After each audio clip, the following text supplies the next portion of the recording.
ओम साई राम। अध्याय 27।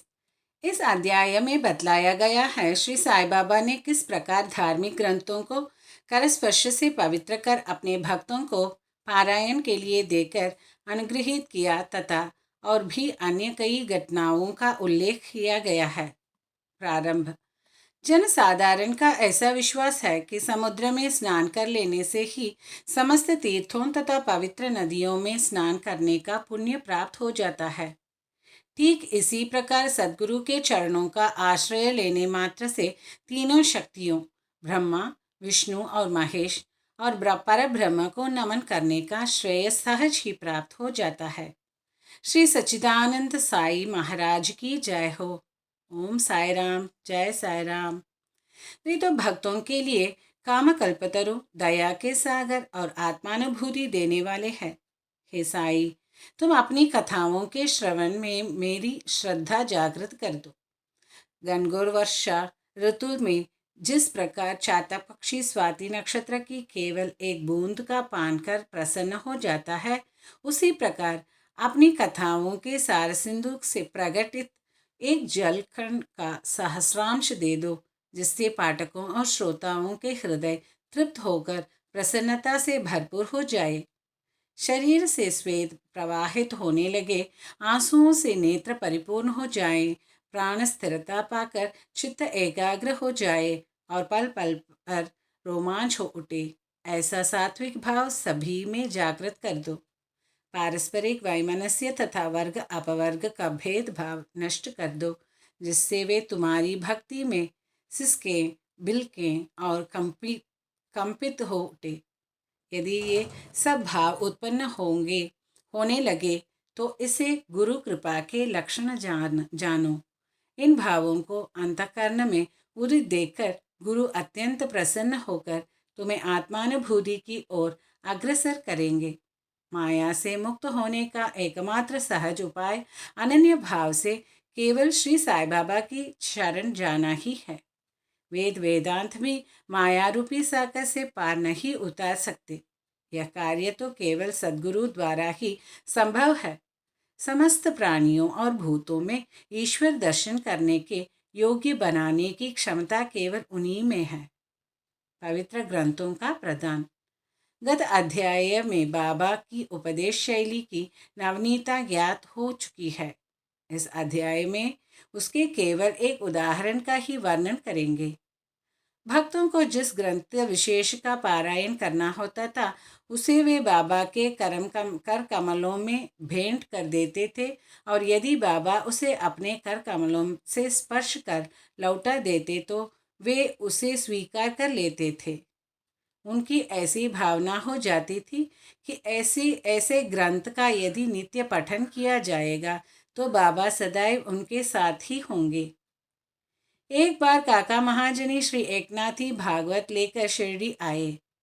श्यामा ने यह ग्रंथ अध्ययन के लिए उनसे ले लिया और उसे लिए हुए वे मस्जिद में पहुंचे।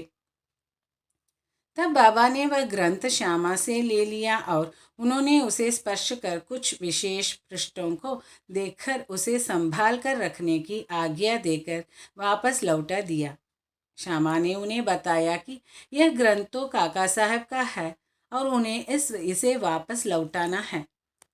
तब बाबा कहने लगे कि नहीं नहीं, यह ग्रंथ तो मैं तुम्हें दे रहा हूँ, तुम इसे सावधानी से अपने पास रखो, यह तुम्हें अत्यंत उपयोगी सिद्ध होगा। कुछ दिनों के पश्चात काका महाजनी पुनः श्री एकनाथी भागवत की दूसरी प्रति लेकर आए और बाबा के कर कमलों में भेंट कर दी, जिसे बाबा ने प्रसाद स्वरूप लौटाकर उन्हें भी उसे सावधानी से संभाल कर रखने की आज्ञा दी। साथ ही बाबा ने उन्हें आश्वासन दिया कि यह तुम्हें उत्तम स्थिति में पहुंचाने में सहायक सिद्ध होगा। काका ने उन्हें प्रणाम कर उसे स्वीकार कर लिया। श्यामा और विष्णु सहस्त्र नाम। श्यामा बाबा के अंतरंग भक्त थे। इस कारण बाबा उन्हें एक विचित्र ढंग से विष्णु सहस्त्रनाम प्रसाद रूप में देने की कृपा करना चाहते थे। तभी एक रामदासी आकर कुछ दिन शिरडी में ठहरा। वह नित्य नियमानुसार प्रातःकाल उठता और हाथ मुख धोने के पश्चात स्नान कर भगवान वस्त्र धारण करता तथा शरीर पर भस्म लगाकर विष्णु सहस्रनाम का जप किया करता था। वह अध्यात्म रामायण का भी श्रद्धापूर्वक नित्य पाठ किया करता था और अधिकांश इन्हीं ग्रंथों को ही पढ़ा पढ़ा करता था। कुछ दिनों के पश्चात बाबा ने श्यामा को भी विष्णु सहस्रनाम से परिचित कराने का विचार कर रामदासी को अपने समीप बुलाकर उससे कहा कि मेरी उदर में अत्यंत पीड़ा हो रही है और जब तक मैं सोनामुखी का सेवन न करूँगा तब तक मेरा कष्ट दूर न होगा। तब रामदासी ने अपना पाठ स्थगित कर दिया और वह औषधि लाने बाजार चला गया। उसी समय बाबा अपने आसन से उठे और जहाँ वहाँ वह पाठ किया करता था वहाँ जाकर उन्होंने विष्णु सहस्रनाम की वह पुस्तिका उठाई और पुनः अपने आसन पर विराजमान होकर श्यामा से कहने लगे कि यह पुस्तक अमूल्य और मनोवांछित फल देने वाली है, इसलिए मैं तुम्हें इसे प्रदान कर रहा हूँ ताकि तुम इसका नित्य पठन करो। एक बार जब मैं अधिक रुग्णता तो मेरा हृदय धड़कने लगा। मेरे प्राण पखेरु उड़ना ही चाहते थे कि उसी समय मैंने इस सद्ग्रंथ को अपने हृदय पर रख लिया। कैसा सुख पहुंचाया इसने। उस समय मुझे ऐसा ही भान हुआ मानो अल्लाह ने स्वयं ही पृथ्वी पर आकर मेरी रक्षा की। इस कारण यह ग्रंथ मैं तुम्हें दे रहा हूँ।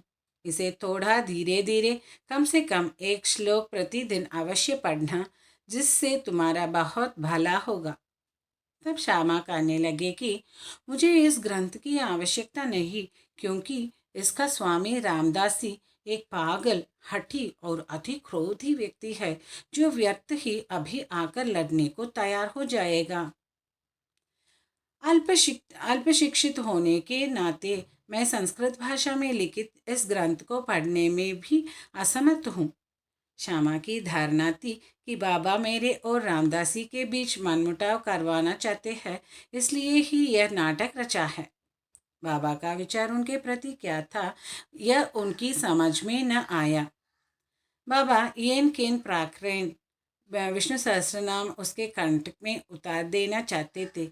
वे तो अपने एक अल्पशिक्षित अंतरंग भक्त को सांसारिक दुखों से मुक्त कर देना चाहते थे। ईश्वर नाम के जप का महत्व तो सभी को विदित ही है, जो हमें पापों से बचाकर कुवृत्तियों से हमारी रक्षा कर जन्म तथा मृत्यु के बंधन से छुड़ा देता है। यह आत्मशुद्धि के लिए एक उत्तम साधन है, जिसमें न किसी सामग्री की आवश्यकता है और न किसी नियम के बंधन की। इससे सुगम और प्रभावकारी साधन अन्य कोई नहीं। बाबा की इच्छा तो श्यामा से यह साधना कराने की थी, परंतु श्यामा ऐसा न चाहते थे, इसलिए बाबा ने उन पर दबाव डाला। ऐसा अधिकांश सुनने में आया है कि बहुत पहले श्री एकनाथ महाराज ने भी अपने एक पड़ोसी ब्राह्मण से विष्णु सहस्रनाम का जप करने के लिए आग्रह कर उसकी रक्षा की थी। विष्णु सहस्रनाम का जप चित्त शुद्धि के लिए एक श्रेष्ठ तथा स्पष्ट मार्ग है। इसीलिए बाबा ने श्यामा को अनुरोध पूर्वक इसके जप में प्रवृत्त किया। रामदासी बाजार से तुरंत सोनामुखी लेकर लौट आया। अन्ना चिंचनीकर जो वहीं उपस्थित थे, प्रायः पूरे नारद मुनि ही थे और उन्होंने उक्त घटना का संपूर्ण वृत्तांत रामदासी को बता दिया। रामदासी क्रोधावेश में आकर श्यामा की ओर लपका और कहने लगा कि यह तुम्हारा ही कार्य है, जो तुमने बाबा के द्वारा मुझे उदर पीड़ा के बहाने औषधि लेने को भेजा। यदि तुमने पुस्तक न लौटाई तो मैं तुम्हारा सिर तोड़ दूंगा। श्यामा ने उसे शांतिपूर्वक समझाया, परंतु उनका कहना व्यर्थ ही हुआ। तब बाबा प्रेम पूर्वक बोले कि अरे रामदासी, यह क्या बात है? क्यों उपद्रव कर रहे हो? क्या श्यामा अपना बालक नहीं है? तुम उसे व्यर्थ ही क्यों गाली दे रहे हो? मुझे तो ऐसा प्रतीत होता है कि तुम्हारी प्रकृति ही उपद्रवी है। क्या तुम नम्र और मृदुल वाणी नहीं बोल सकते? तुम नित्य प्रति इन पवित्र ग्रंथों का पाठ किया करते हो और फिर भी तुम्हारा चित्त अशुद्ध ही है। जब तुम्हारी इच्छाएं ही तुम्हारे वश में नहीं है तो तुम रामदासी कैसे? तुम्हें तो समस्त वस्तुओं से अनासक्त होना चाहिए। कैसी विचित्र बात है कि तुम्हें इस पुस्तक पर इतना अधिक मोह है। सच्चे रामदासी को तो ममता त्याग कर समदर्शी होना चाहिए। तुम तो अभी बालक श्यामा से केवल एक छोटी सी पुस्तक के लिए झगड़ा कर रहे थे। जाओ, अपने आसन पर बैठो। पैसों से पुस्तकें तो अनेक प्राप्त हो सकती है, परंतु मनुष्य नहीं। उत्तम विचारक बनकर विवेकशील हो। पुस्तक का मूल्य ही क्या है और उसने श्यामा को क्या प्रयोजन? मैंने स्वयं उठाकर वह पुस्तक उसे दी थी, यह सोचकर कि तुम्हें तो यह पुस्तक पूर्ण कंठस्थ है। श्यामा को इसके पठन से कुछ लाभ पहुंचे, इसलिए मैंने उसे दे दी। बाबा के ये शब्द कितने मृदु और मास्मरिक तथा अमृत मूल्य है। इनका प्रभाव रामदासी पर पड़ा। वह चुप हो गया तथा फिर श्यामा से बोला कि मैं इसके बदले में पंचरत्नी गीता की एक प्रति स्वीकार कर लूँगा। तब श्यामा भी प्रसन्न होकर कहने लगे कि एक ही क्यों, मैं तो तुम्हें उसके बदले में 10 प्रतियां देने को तैयार हूँ। इस प्रकार यह विवाद तो शांत हो गया, परंतु अब प्रश्न यह आया कि रामदासी ने पंचरत्नी गीता के लिए एक ऐसी पुस्तक जिसका उसे कभी ध्यान भी न आया था, इतना आग्रह क्यों किया, और जो मस्जिद में हर दिन धार्मिक ग्रंथों का पाठ करता हो वह बाबा के समक्ष ही इतना उत्पात करने पर क्यों उतारू हो गया। हम नहीं जानते कि इस दोष का निराकरण कैसे करें और किसे दोषी ठहरावें।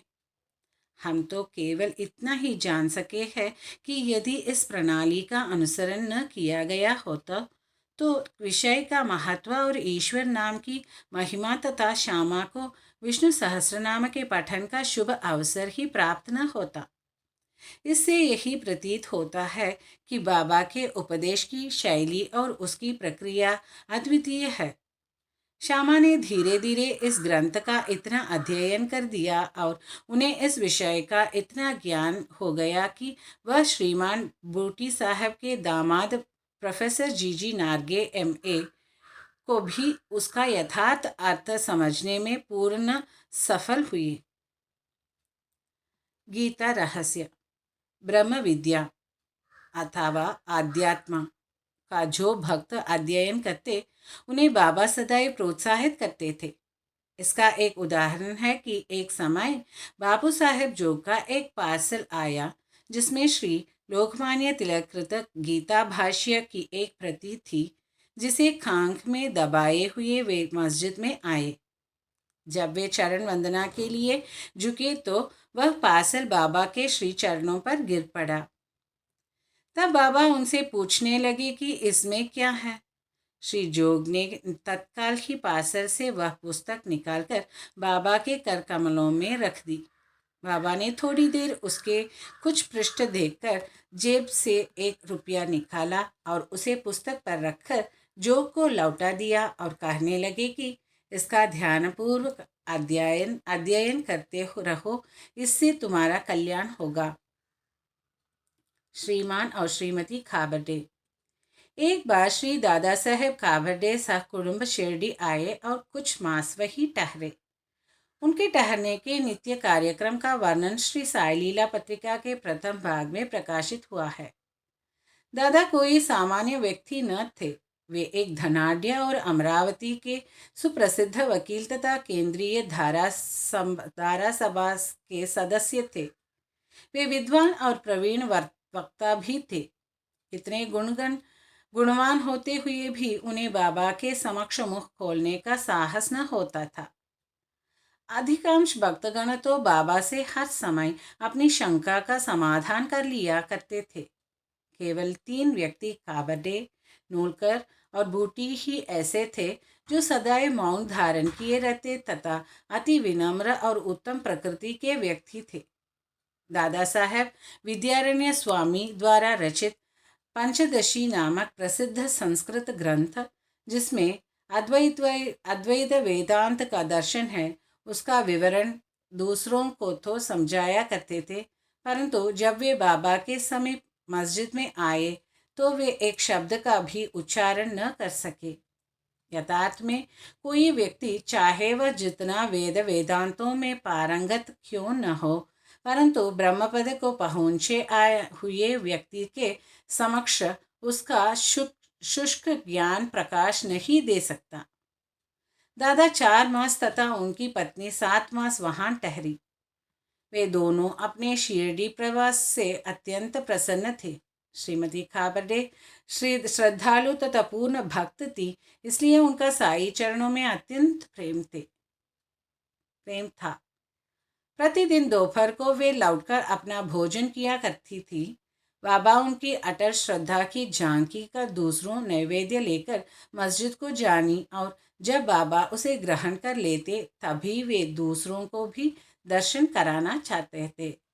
एक दिन दोपहर को वे सांजा, पूरी, भात, सार, खीर और अन्य भोज्य पदार्थ लेकर मस्जिद में आई, और दिनों तो भोजन प्रायः घंटों तक बाबा की प्रतीक्षा में पड़ा रहता था, परंतु उस दिन वे तुरंत ही उठे और भोजन के स्थान पर आकर आसन ग्रहण कर लिया, और थाली पर से कपड़ा हटाकर उन्होंने रुचिपूर्वक भोजन करना प्रारंभ कर दिया। तब क्षमा करने लगे कि यह पक्षपात क्यों? दूसरों की थालियों पर तो आप दृष्टि तक नहीं डालते, उल्टे उन्हें फेंक देते हैं, परंतु आज इस भोजन को आप बड़ी उत्सुकता और रुचि से खा रहे हैं। आज इस बाई का भोजन आपको इतना स्वादिष्ट क्यों लगा? यह विषय तो हम लोगों के लिए एक समस्या बन गया है। तब बाबा ने इस प्रकार समझाया, सचमुच ही इस भोजन में एक विचित्रता है। पूर्व जन्म में यह बाई एक व्यापारी की मोटी गाय थी, जो बहुत अधिक दूध देती थी। पशुयोनि त्याग कर इसने एक माली के कुटुंब में जन्म लिया। उस जन्म के उपरांत फिर यह एक क्षत्रिय वंश में उत्पन्न हुई और इसका ब्याह एक व्यापारी से हो गया। दीर्घकाल के पश्चात इनसे भेंट हुई है, इसलिए इनकी थाली में से प्रेमपूर्वक 4 ग्रास तो खा लेने दो। ऐसा बतलाकर बाबा ने भर पेट भोजन किया और फिर हाथ मुंह धोकर और तृप्ति की 4-5 डकारें लेकर वे अपने आसन पर पुनः आ विराजे। फिर श्रीमती काबडे ने बाबा को नमन किया और उनके पाद सेवन करने लगी। बाबा उनसे वार्तालाप करने लगे और साथ साथ उनके हाथ भी दबाने लगे। इस प्रकार परस्पर सेवा करते देख श्यामा मुस्कुराने लगा और बोला कि देखो तो, यह एक अद्भुत दृश्य है कि भगवान और भक्त एक दूसरे की सेवा कर रहे हैं। उनकी सच्ची लगन देखकर बाबा अत्यंत कोमल तथा मृदु शब्दों में अपने श्रीमुख से कहने लगे कि आप सदैव राजा राम का जप किया करो, और यदि तुमने इसका अभ्यास क्रमबद्ध कर लिया तो तुम्हें अपने जीवन के ध्येय की प्राप्ति अवश्य हो जाएगी। तुम्हें पूर्ण शांति प्राप्त होकर अत्यधिक लाभ होगा। आध्यात्मिक विषयों से अपरिचित व्यक्तियों के लिए यह घटना साधारण सी प्रतीत होगी, परंतु शास्त्रीय भाषा में यह शक्तिपात के नाम से विदित है, अर्थात गुरु द्वारा शिष्य में शक्ति संचार करना। कितने शक्तिशाली और प्रभावकारी बाबा के वे शब्द थे, जो एक क्षण में ही हृदय कमल में प्रवेश कर गए और वहां अंकुरित हो उठे। यह घटना गुरु शिष्य संबंध के आदर्श की द्योतक है। गुरु शिष्य दोनों को एक दूसरे को अभिन्न जाकर प्रेम और सेवा करनी चाहिए, क्योंकि उन दोनों में कोई भेद नहीं है। वे दोनों अभिन्न और एक ही है, जो कभी पृथक नहीं हो सकते। शिष्य गुरुदेव के चरणों पर मस्तक रख रहा है, यह तो केवल ब्राह्म दृश्य मात्र है। आंतरिक दृष्टि से दोनों अभिन्न और एक ही है, तथा जो उनमें भेद समझता है वह अभी अपरिपक्व और अपूर्ण ही है। श्री सद्गुरु साईनाथ अर्पणमस्तु। शुभम भवतु। ओम साई राम, जय साई राम।